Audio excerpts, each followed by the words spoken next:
ಉದಾಹರಣೆಯಾಗಿ ನಾವು ಈಗಾಗಲೇ ಗಮನಿಸಿದಾಗ SSLC ವಿಷಯಕ್ಕೆ ಹೋದಾಗ ನಾವು ಫಸ್ಟ್ ಏನ್ ಮಾಡ್ಬೇಕಂದ್ರೆ ಗುಂಪುಗಳನ್ನು ರಚನೆ ಮಾಡ್ತೀವಿ. ಎಲ್ಲ ಲ್ಯಾಂಗ್ವೇಜ್ ಸೇರ್ಕೊಂಡು ಒಂದು ಗ್ರೂಪ್ ಅಲ್ಲ ಏನು ಮ್ಯಾಥ್ಸ್ ಮಾಡೋಣ ನಾವು.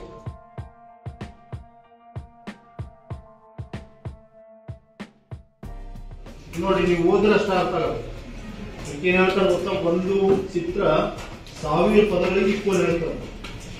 ಶಿಕ್ಷಕರಾಗಲಿ ಮಕ್ಕಳಾಗಲಿ ಕಲಿಯುವುದರ ಜೊತೆಗೆ ಕೆಲವು ಬೋಧನೋಪಕರಣಗಳನ್ನು ತಯಾರು ಮಾಡಿಕೊಂಡು ಕಲ್ತೇವಂದ್ರೆ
Conjunction join words or group of words in a sentence.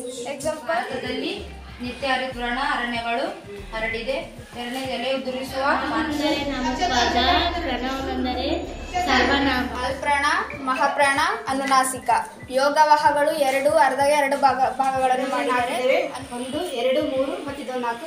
ಇಲ್ಲಿ 1 2 3 ಇದೊಂದು 4. ಇದು ಆಲ್ಕೇನ್ ಆಯ್ತು. ಈಗ ನೆಕ್ಸ್ಟ್ ಆಲ್ಕಿನ್ ಬಗ್ಗೆ ಹೇಳ್ತೀನಿ. ಮೊದಲನೇದಾಗಿ ಪ್ರೋಪೇನ್ ಅಣುಸೂತ್ರ C3H8. ಅದರಲ್ಲಿ C ಕಾರ್ಬನ್ 3 ಒಂದು ಸಭೆ ಮಾಡಿ ಶಿಕ್ಷಕರಿಗೆ ಅದರ ಬಗ್ಗೆ ಮನವರಿಕೆ ಮಾಡಿಕೊಟ್ಟಿದ್ದು. ಅದಾದ ನಂತರ ಪ್ರಾತ್ಯಕ್ಷಿಕವಾಗಿ ಎಲ್ಲ 8, 9 ಮತ್ತು 10ನೇ ಕ್ಲಾಸ್ ಎಲ್ಲ ವಿದ್ಯಾರ್ಥಿಗಳಿಗೆ ಅವರೇ ಮಾಡಿಬಿಟ್ಟು ಬೇರೆ ಬೇರೆ ವಿಷಯದ ಹೇಳ್ಕೊಟ್ಟಿದ್ರು.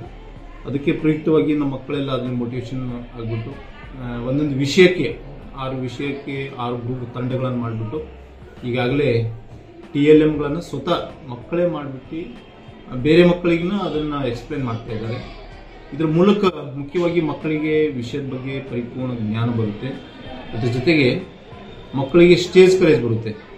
ಆ ವಿಷಯ ಬೇರೆ ಎಲ್ಲ ಮಕ್ಕಳಿಗೆ ಹೇಳ್ಕೊಡೋದ್ರಿಂದ ವಿಭಿನ್ನವಾಗಿ ಚಿತ್ರದ ಮೂಲಕ ಅಥವಾ ಪ್ರಾತ್ಯಕ್ಷಿಕವಾಗಿ ಕೆಲವೊಂದು ನಾಟಕ ಅಭಿನಯದ ಮೂಲಕ ಆ ವಿಷಯದ ಪರಿಪೂರ್ಣತೆಯನ್ನು ತಗೊಂಡ್ಬಿಟ್ಟು ಬೇರೆ ಮಕ್ಕಳಿಗೆ ಹೇಳ್ಕೊಡ್ತಾ ಇದ್ದಾರೆ.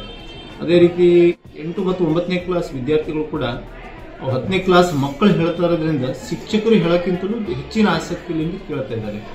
ಸೊ ಹೀಗೆ ಒಟ್ಟಾರೆ ನಮ್ಮ ಶೈಕ್ಷಣಿಕ ಅಭಿವೃದ್ಧಿಗೆ, ಮಕ್ಕಳ ಒಂದು ಶೈಕ್ಷಣಿಕ ಪ್ರಗತಿಗೆ TLM ಮಾಡೋದ್ರ ಮೂಲಕ ಬಹಳ ಪರಿಣಾಮಕಾರಿಯಾದಂಥ ಶಿಕ್ಷಣ ಸಿಗುತ್ತೆ ಅಂತ ಹೇಳ್ಬಿಟ್ಟು ನಮಗೆ ಥ್ಯಾಂಕ್ ಯು.